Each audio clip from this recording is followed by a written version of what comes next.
Ja, Evan. and the series is tied.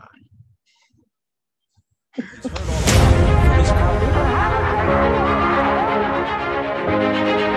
close it up. There he comes right now.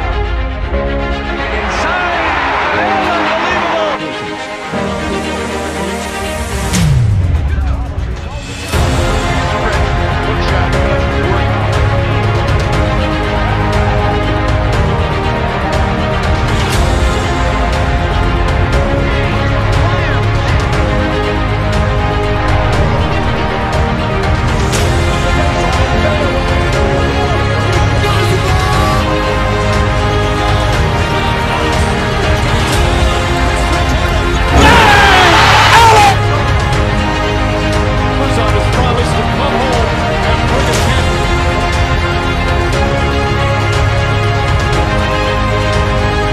Basketball Podcast, also known as MLB Podcast, NBA Finals Edition.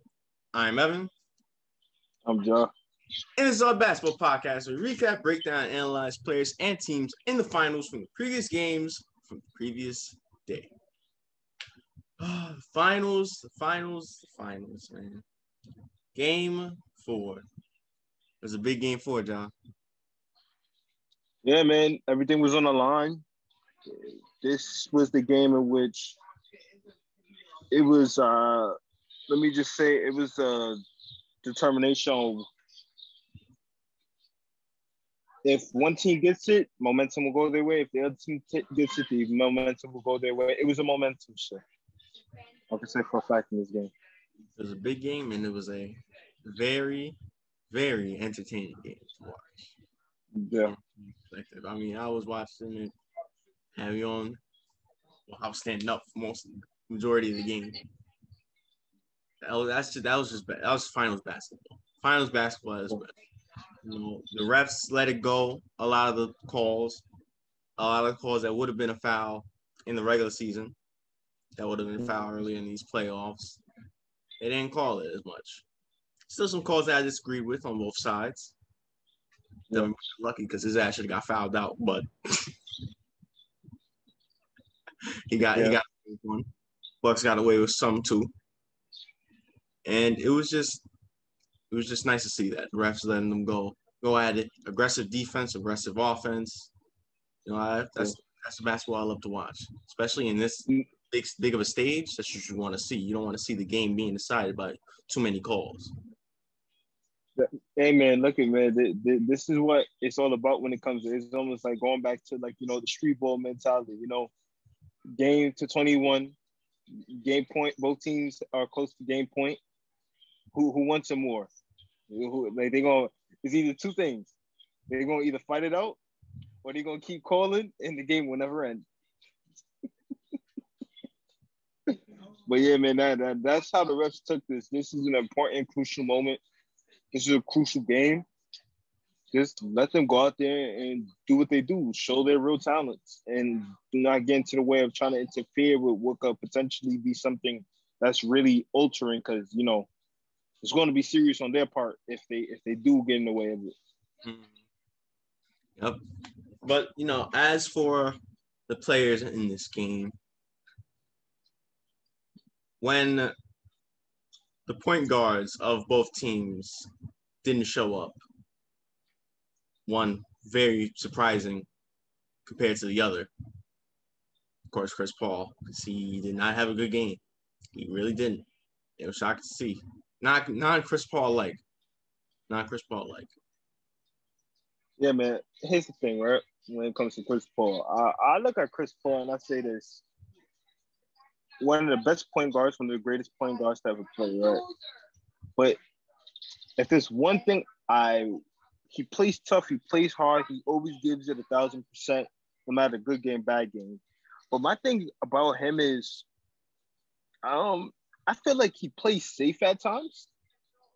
There's times where he plays safe, in my opinion, in terms of he tries to be really careful with everything he's doing.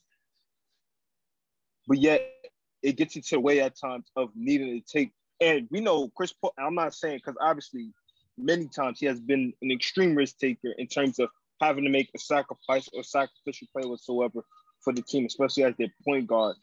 But there's times where you're trying to play it safe, trying to play it nice, then you run into situations like this in which the defense of the opponent is too good, or like, you know,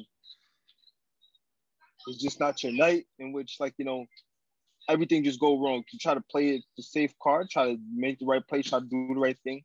You try to decide to make yourself take more shots and it just doesn't go in. It's just like, you know, it's tough. You know, it's hard to really see him have a game like this. It's really tough. Yeah, certain moments he felt like should have been more aggressive. Yeah. Some moments he felt out of control, which is very surprising when you talk about Chris Paul being out of control. He had some bad turnovers, which is another thing we don't talk about with Chris Paul. He doesn't turn the ball over. And he had one very bad turnover late in the game when the Suns were down by 2, 32 seconds left. And he just lost control of the ball, which led to a bucket on the other end for the Bucks. It wasn't his night. And on the opposite side, Jrue Holiday, a shock of a lesser extent because Jrue isn't the player Chris Paul is, and Jrue hasn't been as good as Chris Paul has been in this postseason. Jrue's been off and on. We know how good he can be when he's aggressive. We just saw how great he was in Game 3, and he comes back in this game and he just misses his shots. Yeah, it fits into the mold of his team a little bit in terms of inconsistency, you know. But, you know, Jrue, again, probably not Chris Paul level talent. He's still a freaking hell of a talent, you know what I mean? He's still a freaking hell of a talent, in which, you know, he does it on both ends. He does his job, plays his role well. But there's times in which, like, you know, he could be that guy who could get you a bucket and defend. But yeah, there's times in which all he could do is just defend at times because just shots are just not going in for him. And even making the right play sometimes is not going right for him. So he has to resort to whatever he could do to try to get through. But it's just like, again, it's kind of hard to him go on and off, especially on a serious stage like this in the finals. But hey, you talk about the fact that both point guards are being off. Hey, don't forget there's the other part of the backcourt too. And they showed up amazing. I was going to get to there. Of course I was going to get to there. I wouldn't just skip over that. Where the point guards messed up and the point guards didn't have the best games, the other part of the backcourt, the shooting guards stepped up. 2 very skilled players, 2 very clutch players, 2 players that can take over games, and 2 players that can be dominant on the offensive side of the ball. One in Phoenix and Devin Booker. And after that very poorly game that he had in Game 3, he comes back in this game, bounced back, and he looked unstoppable no matter who was guarding him. And the Bucks defense was great all night guarding him. But yet it was great defense with better offense over and over and over again. And like you say a lot, great offense trumps great defense every time. Yeah, no question.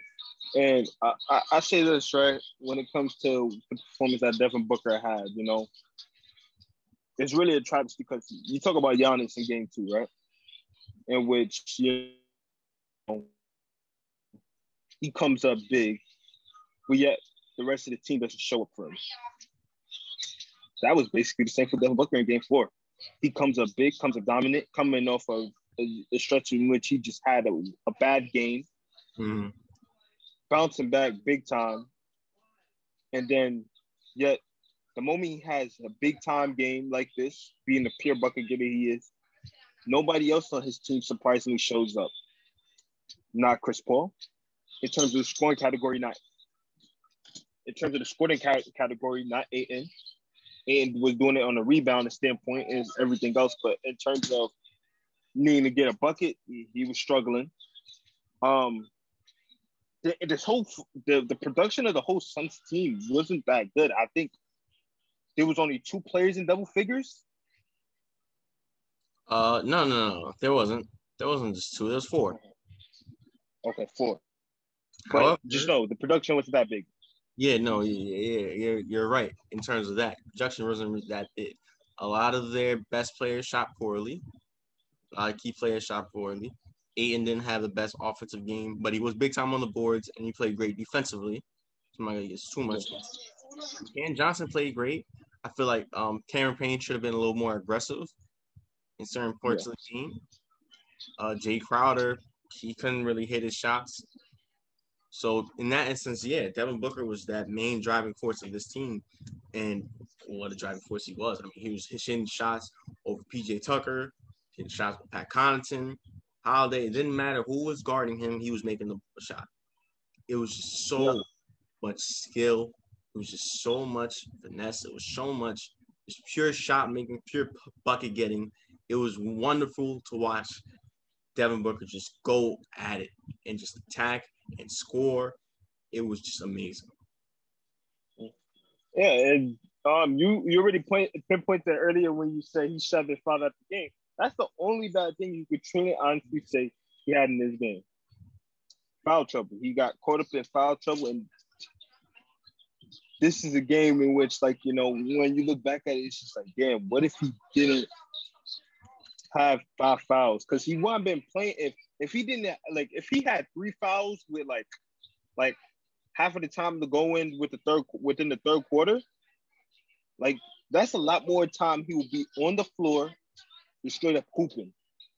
But due to the fact he already picked up his 4 fouls within that period of time before that, it just like it made it more difficult to stay in the game because now they have to limit, preserve, and make sure they put him in at the right time. Yeah, that was the only bad thing with Devin Booker's performance was the foul trouble, like you said. He's got to get better at not fouling. He's hurting the team because he's such a good player, so skilled, and he's their best offensive weapon. And when he's not on that floor, it's hard for them to get it sometimes going offensively. And it felt like that certain spots in this game for the Suns. But we always talk about Devin Booker. Now let's go on the opposite side. Chris Middleton. And he really caught fire late, especially in that fourth quarter when the Bucks needed him. The Bucks needed buckets and shot making and a shot creator when they were trailing and trying to get back to this game. And it was Chris Middleton who stepped up big time for them. You know how up and down it'd be. I feel like one game he's bad, the next game he's Michael Jordan. And well, this No. Say the meme. I'm not doing Say the meme. I'm not. No, say the meme. I have respect. I was just gonna say one minute he's bad, the next minute he's Michael Jordan. Come on, man. Say the meme. I'm good. I have respect. I'm not a hater like you. You can put the meme up on the screen for them. One moment he's the 7'3", you know. Anyway, Middleton in that fourth quarter. Yeah, he caught hot. He it was just like Devin Booker. I mean, they kind of have that same skill set, kind of have that same shot creating ability, that shot making ability. They can go to the paint, they can post up, they can take threes, mid range, any spot on the floor. When both of them get hot, it's very similar in which the way they play. Devin Booker may be a little more explosive, a little more athletic. Yeah. But Middleton, in terms of their shooting, it's very similar. And going to the basket, very similar. Yeah. Yeah, that's the crazy thing. That's the only difference I could see within their games in terms of how they play. I say Devin Booker, just like what you said, more explosive, more athletic, a little bit more fluid with his movements. But yeah, Chris Middleton, again, you said it best, bro. You said Chris with a K is a dangerous thing. Special Agent Chris. Special Agent K. And man, again, we say it time and time again. Giannis might be the best player on this Bucks team, and maybe the best, and maybe argued to be the third best player in the world. But we know who's the most skilled player on this team for a fact, and we know who we want the ball in clutch moments when it comes down to just being a pure bucket in which you're trying to find a different way to get a bucket at all times, and that's Chris Middleton. You already said it. Great shot creator, best shooter. his even though they're not a one-on-one team, but he is a type of ISO player in which you want the ball in his hands when it's time to get those big time shots, and he comes up big, and that's what he did in this game, especially in that fourth quarter. And he was the one after that costly Chris Paul turnover, 32 seconds left, that scored to get the Bucks up by 4 late in that game. He was big time. He was really big time. And you already mentioned their best player, and it being Giannis. Giannis didn't have another 40-point game. I know. That went to Middleton. He had 40. But Giannis was great. He was spectacular. And a lot of it was because of his playmaking ability. He set up a lot of guys, set up Connaughton in the corner for that big three late to take the lead. And Connaughton been playing well all series long, all postseason. Connaughton, like I said, he's one of the best offensive rebounding guards in the league. I mean, he had 9 rebounds on the night. And he was big time all throughout that fourth quarter, trying to keep the ball alive, trying to keep the possession alive. And he was hitting 3-pointers. So you got to give him credit for that. I wanted to give him a shot for that. But Giannis, he was aggressive when he was aggressive. I felt like he should have been more aggressive in certain parts of the game.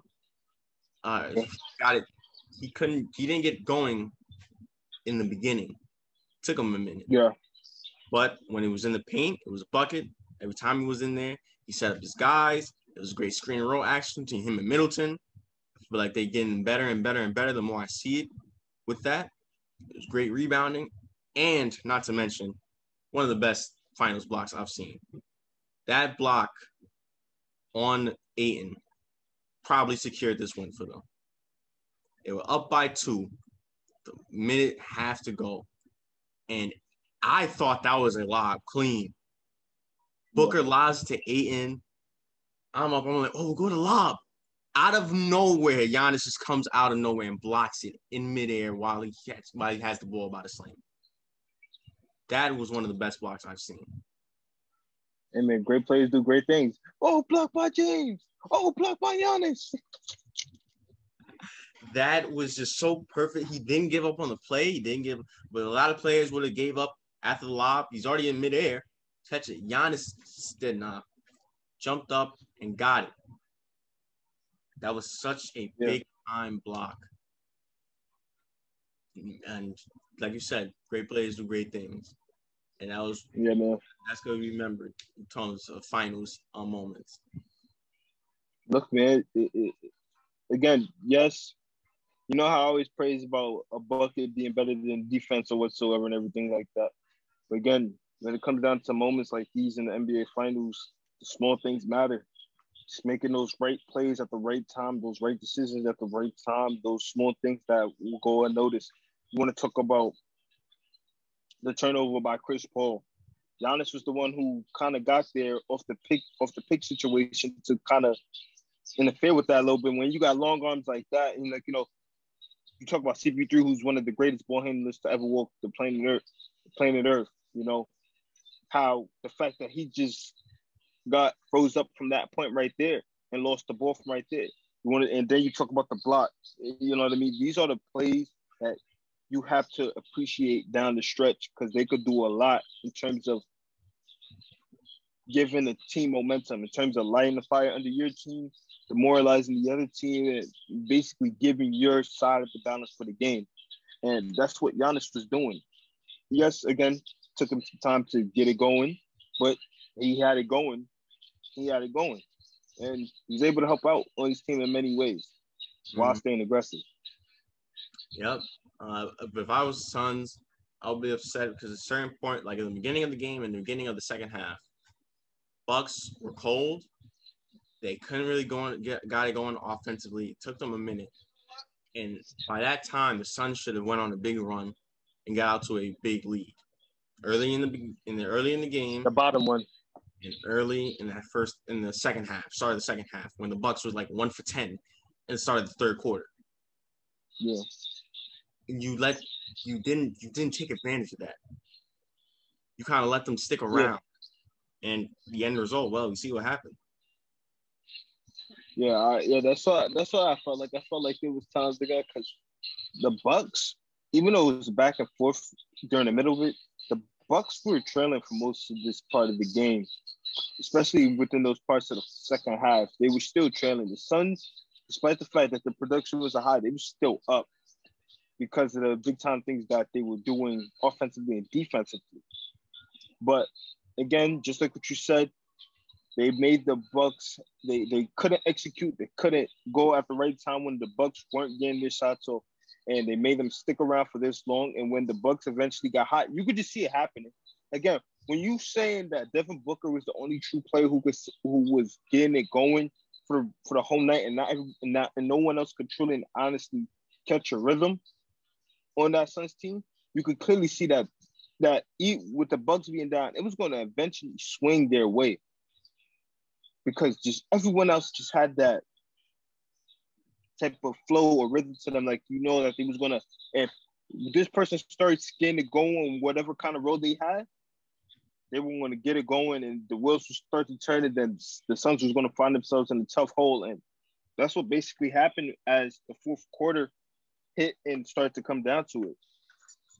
Yep, that along with some costly turnovers late by the Suns, and big plays defensively and offensively to Middleton for the Bucks led to this Game 4 win despite Devin Booker's 42 points on the night.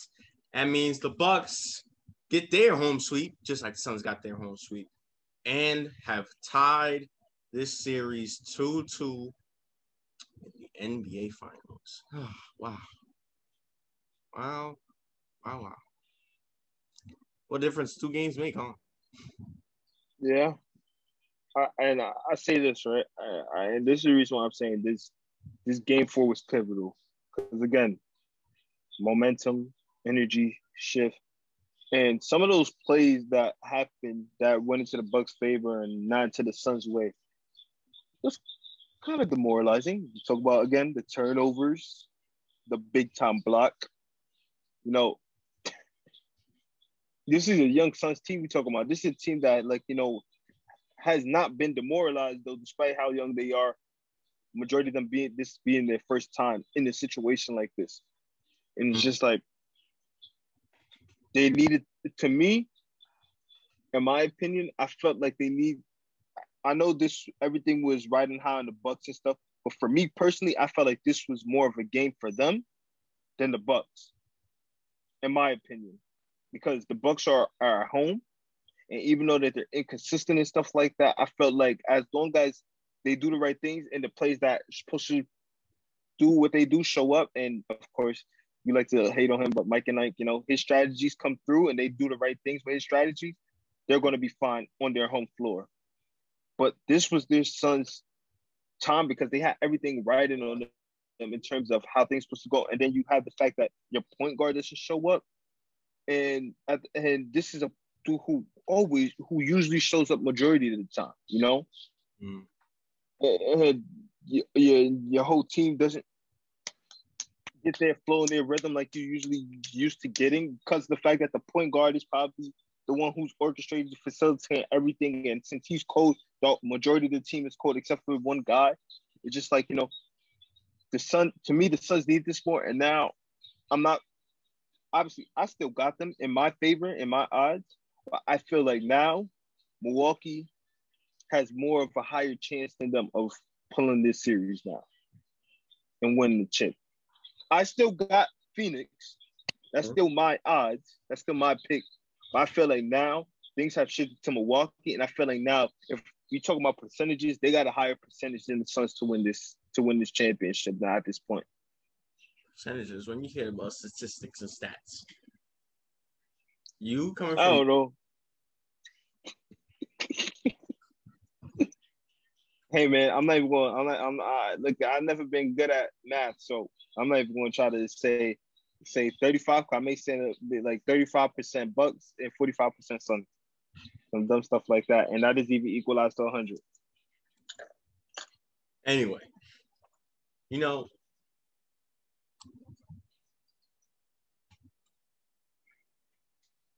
one moment. I'll give credit when credit is due. Coach Mike and Ike, he did a pretty good job. Did a pretty good job last night. Brook Lopez wasn't in the game a lot. You felt like Giannis being at the 5 was the right way to go. Keep up with the Suns' offense and to keep kind of that fast pace on the fast break for the Bucks. And it did work in his favor. So I give him some credit for that. Have Giannis 5, playing Bobby Portis a little bit more. Good credit. He's not. I never said he was a bad coach. I always said he's a great regular season coach and a good playoff coach. I know you never said that. I never said that you said I criticize him a lot. I do. And he deserves. Well deserved though. Yes, it's but well deserved criticism. How he's coached this team, these past 2 wins, he deserves credit. In which he has them playing, in which is his plan and his play style. And it's been working the past 2 games, and now they're back in it. It's back to 0-0. Yeah, which is the way they should have been playing since the beginning. Yeah. But hey, credit to Mike Budenholzer. Good job last night and these past 2 games. Get the Bucks back in the series. Series now tied 2-2. All right. Some news. Did you hear about the Orlando Magic's new coach? I think I heard rumors of it before, like how the dude from the Mavericks is assistant coach from the Mavericks, right? Or yes. am I making up lies? No. I think you were right. The assistant coach from the former assistant coach for the Mavericks, Jamal Mosley, new head coach of the Orlando Magic, now coaching the Orlando Magic.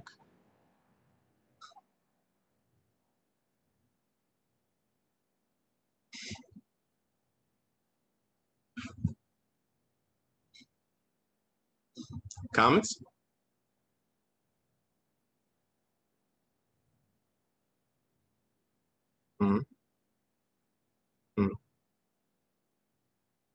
Yeah, I feel you. I think he's going to be a good coach. I think that give him some time, give him some good assistant coaches, and he's going to do pretty well. So shout out to Jamal Mosley, new Orlando Magic head coach. Don't really know too much about him, but we'll see what he can do. Rebuilding stage for Orlando. I think they can do some things. They have a lot of good talent. Draft picks. Gets Orlando back into playoff form, playoff contending form. So they haven't been like that since Dwight. So we'll see what happens in Orlando as we wait for Ja to come back because his connection is NBA Finals edition, by the way. Good. We're back now. Ja's back, as you can see. Already touched him up on the news about Jamal Mosley, new Orlando Magic head coach. We'll see how he does. I don't know too much about him. But a new coach, give him a good coaching staff. Maybe we can do well. Rebuilding in Orlando. We'll see what happens. Got some good players, young players in Orlando, some draft picks. Maybe get them back to how they was playing in,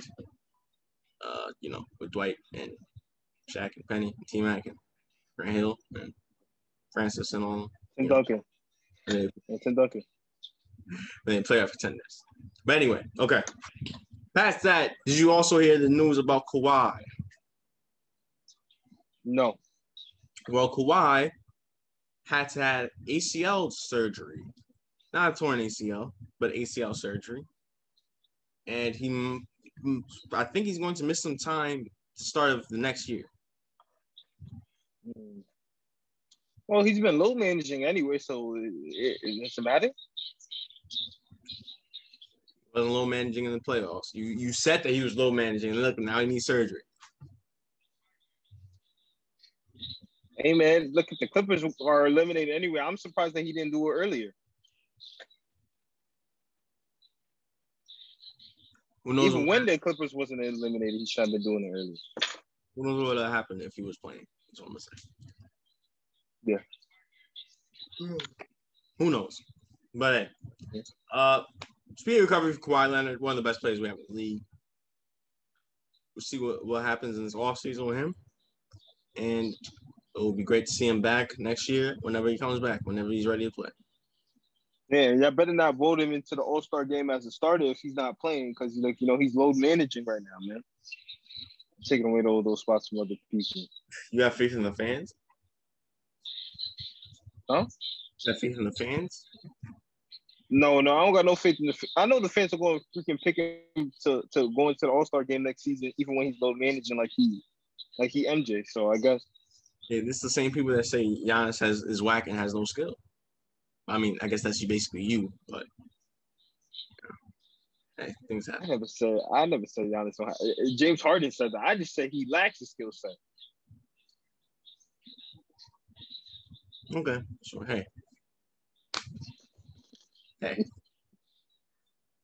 Hey man, but look, he could laugh at Harden's face and say, "Hey, this running and jumping got me a chip if he wins it." So hey, a win-win for him. All you can say is running and jumping on my own got you farther than you have ever been on your own. That's what you could say. But all right. Let's wrap things up, Ja, before your connection blows out again. Any final thoughts? Phoenix, I still have faith, but you're gonna really need this luck. Good luck to y'all. That's all I can say. Because Giannis is coming, and he's coming to take 2 steps from full court all the way to the rim. Good luck. Special Agent K, be careful. Chris with a K is a dangerous thing. Worse than Michael Myers. Mike. Oh, let's calm down now. That's a killer. I said Michael Myers, man. I know. That's a GOAT killer. That's a GOAT serial killer. Movie killers. Well, let's talk about that. It's a basketball podcast. But that was Mike right there.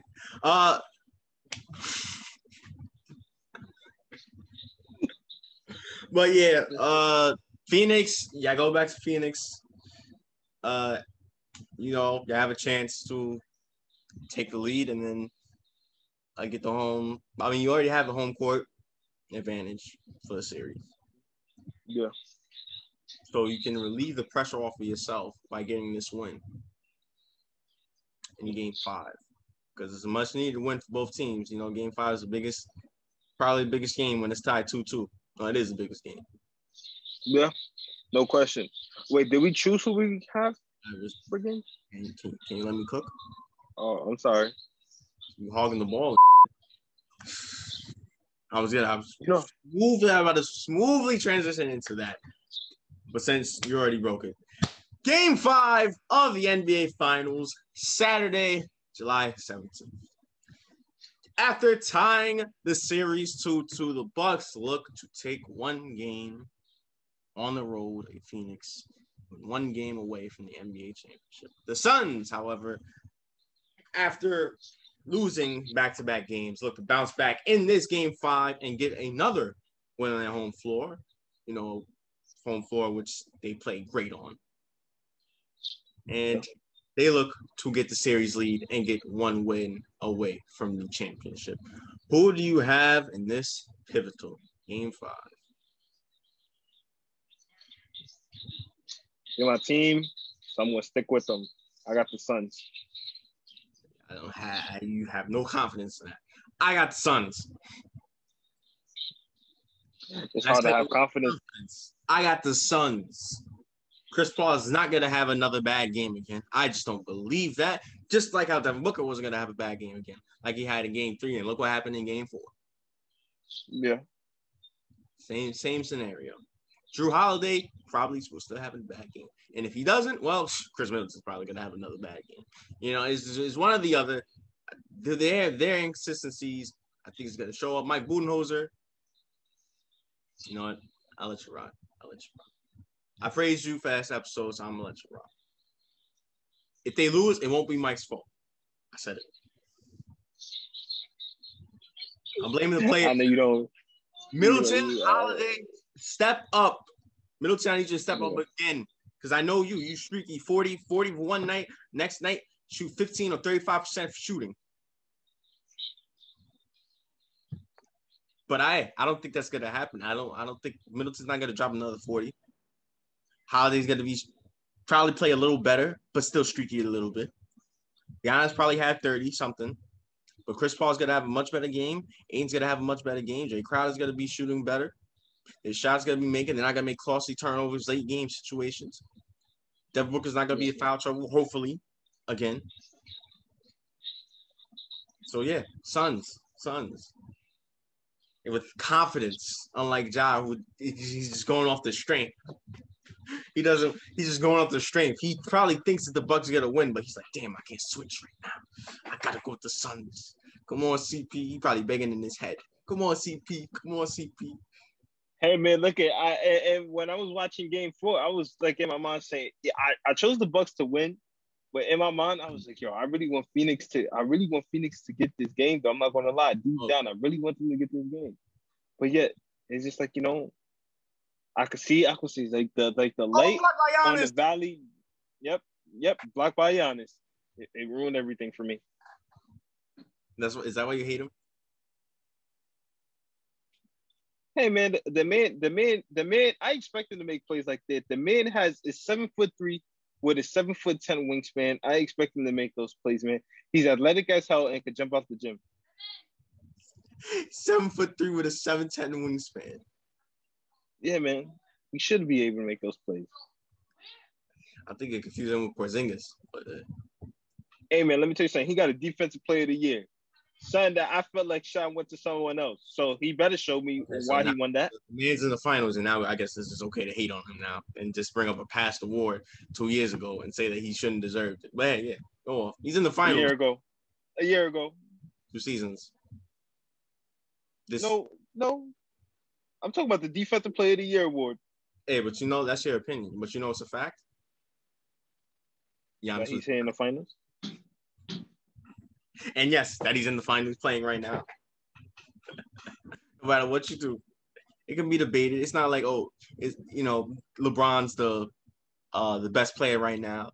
That's an opinion. Jordan's the best player of all time. That's an opinion. But it's a fact. Giannis is the defensive player of the year. It's also a fact. Giannis is a 2-time MVP. It's an opinion. Giannis having no skill. You want to know it's a fact? That these dumbass sports writers is the reason why Giannis is MVP. So you're saying he didn't deserve it? I'm not saying one of them he didn't deserve. The other one. And that's all that you needed to say. Is no need to continue this conversation. You think that it was rightful? Okay. Stop hating. Yeah, one of them. Okay, yeah. And Curry's finals MVPs. Oh, sorry. He didn't get it. Curry's he didn't deserve, he only deserved one of them, I guess.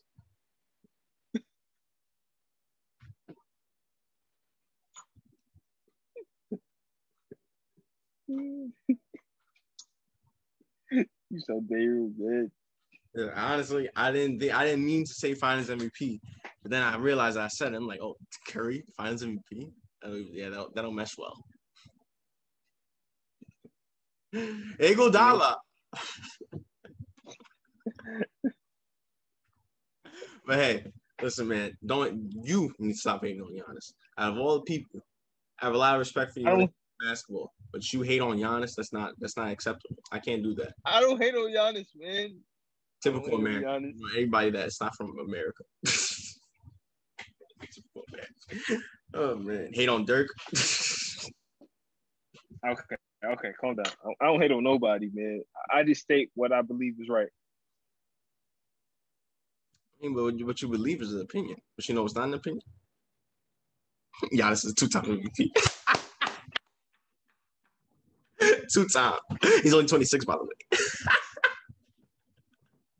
Maybe 27. I can't remember. Anyway. But hey, stop hating. Watch him go dominate Saturday. Because he will again. Oh, blocked by Giannis. His iconic moment? Yep, that's his iconic moment. Better than pulling up and shooting a three. Again, please, Giannis, just go to the thing, man. He pulled up a back-to-back 3-pointers. I was never so disgusted with him in my life. I think that's more disgusting than him airballing back-to-back on a free throw line. That's true. I could go with that. Honestly, I'd rather watch him airball back-to-back free throws than pull up back-to-back 3-pointers. Giannis Curry onto the Kumpo.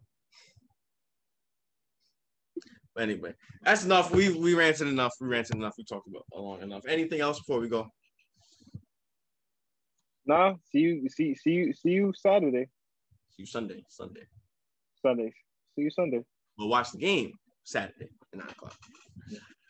Well, it's all right. With all of that being said, thank you guys for watching today's podcast. Make sure it's tomorrow's podcast. Make sure you like, share, subscribe, comment, support the channel, give us feedback, all that good stuff. And also follow our IG and our TikTok down in the description below. Yes, and of course, once again, I'm Evan. I'm Ja. This is the Mind of Basketball Podcast. NBA Finals Edition.